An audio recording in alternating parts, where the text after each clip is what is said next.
Greetings, friends. You're watching Ruslan Belov's channel, and today we'll discuss the situation in Ukraine as of October 22nd, 2025. A large number of very important events have taken place today, so let's get started. The main changes are unfolding in the Huliapol direction, but there are also developments near Pokrovsk, Kupiansk, and Vovchansk. Across the entire line of contact, a flood of news is coming in, and we'll review all of it in this video.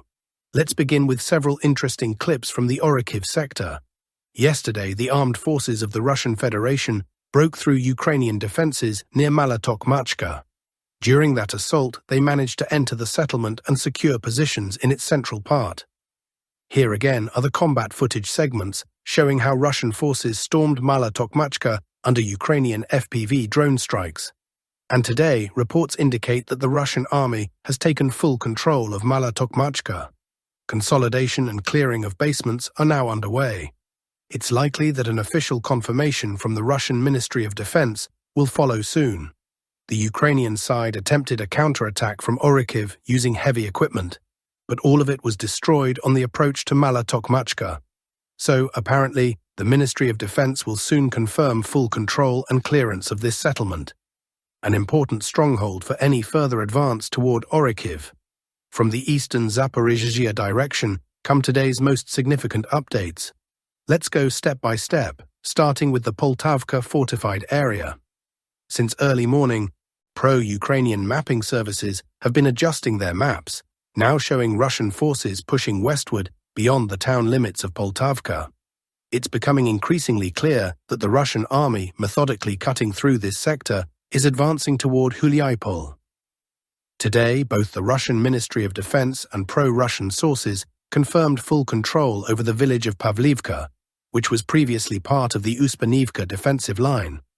Telegram channels linked to the Vostok troop group released footage showing the clearing of Pavlivka, artillery strikes, bombing runs, drone operations, and in the final seconds, assault troops moving in. The last frames show Russian soldiers raising the tricolour flag in two different parts of the village, in the southeast and northwest sectors. Based on this verified footage and the official Defense Ministry report, we can now mark the area accordingly on the map. On the Russian-held side of the Yanchul River, only a few settlements remain.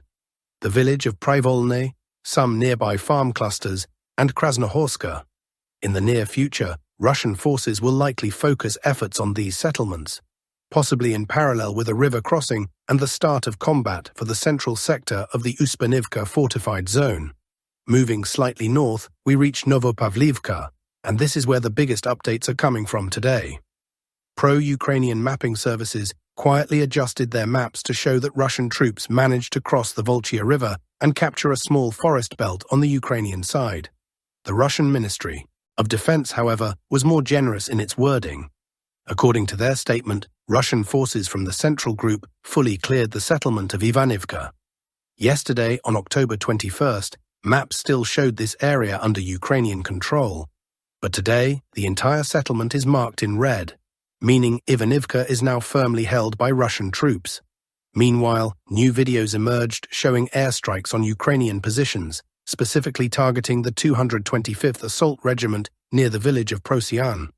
It's possible this regiment had been preparing to move toward Ivanivka for counterattacks or stabilization efforts, but those plans appear to have been disrupted after the strikes. At this point, the noose around Novopavlivka is tightening. Russian units have secured a stable bridgehead on the Ukrainian side of the Volchia River, and soon they are expected to move toward Novopavlivka from multiple directions, from Ivanivka along the southwestern road, from the northeast through Moravka and Marivka, and also from Molodetska. At the same time, Russian forces are closing in from the southeast, preparing for heavy battles that are expected to begin very soon. Now we move to the Pokrovsk sector, where a lot of crucial information is also coming in. Over the past 24 hours, Russian forces conducted several assaults toward the southeastern part of the town of Mirnohrad. Some cartographers have already marked the nearby village of Promin as under Russian control. We expected the Defense Ministry to officially confirm this today, but that confirmation hasn't yet appeared. However, new footage released by the Ukrainian side shows FPV drone operators striking Russian positions and vehicles as Russian units attempt to storm the southeastern outskirts of Mirnohrad. Most of these drone attack episodes took place in that area, and the videos clearly indicate that at least the zone up to the railway line is now under firm Russian control. The advance continues. Moreover, highly reliable sources report that Ukrainian troops have begun retreating from the northern part of Mirnohrad. While this has not yet been confirmed through video or geolocation evidence, such reports are already spreading. Once again, Ukrainian forces are reportedly withdrawing from northern Mirnohrad. And that, frankly, makes perfect sense.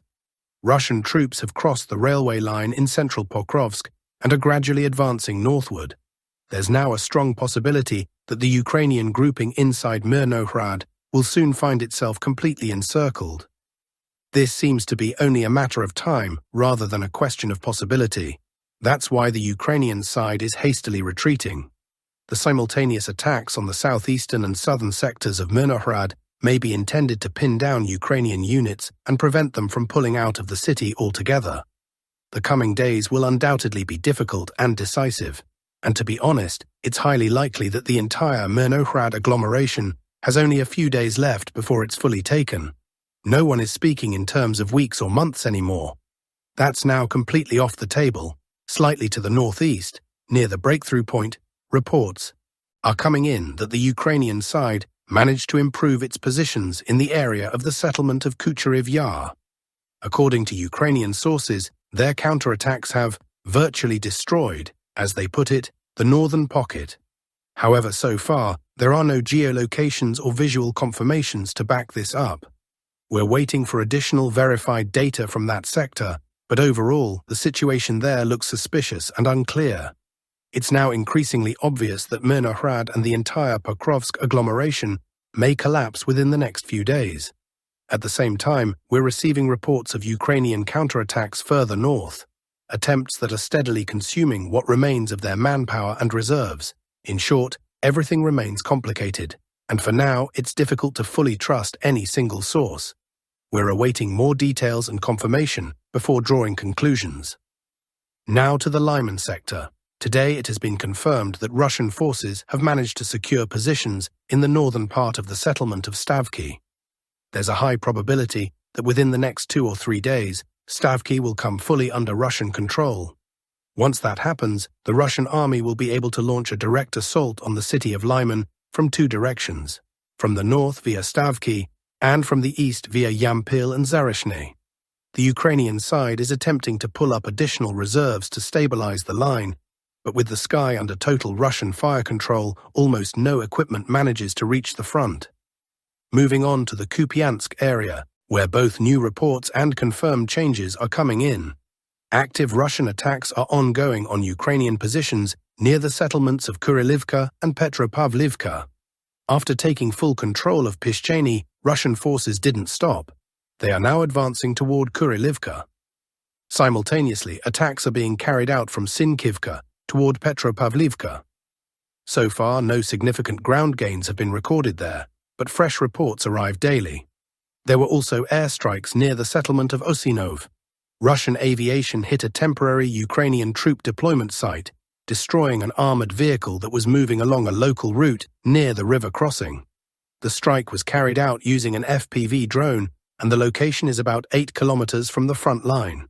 This indicates that Russian forces operating from Kolesnikivka and Kupiansk are now effectively controlling all Ukrainian supply routes in this cluster of settlements. They're under full Russian fire control.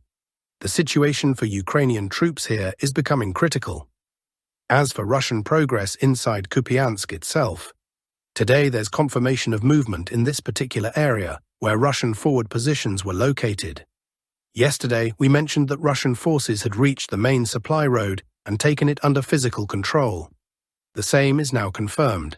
The supply route is entirely under Russian control, and the Russian advance here extends roughly 1 kilometer. All the territory marked in red has now been fully secured and cleared by Russian troops. Heavy fighting continues in the multi-story residential zones, the last remaining urban strongholds in this sector. Beyond that lie the private housing districts, which are easier to capture. since defending tall buildings is much easier than holding scattered single-story homes. Given this, within the next 2 to 3 weeks, Kupiansk may come entirely under Russian control. At the same time, Russian troops are expected to begin advancing toward Osinov, aiming to completely cut off the Ukrainian grouping trapped in this section of the front. We'll continue monitoring developments closely. Now to Vovchansk. No major territorial shifts have been recorded there today, but new footage has emerged. Earlier, there were reports that Sinelnikov had come fully under Russian control, though that information remains only partially confirmed. New videos from the area show Russian forward positions in this sector, and the entire red-marked zone is now reportedly under Russian control.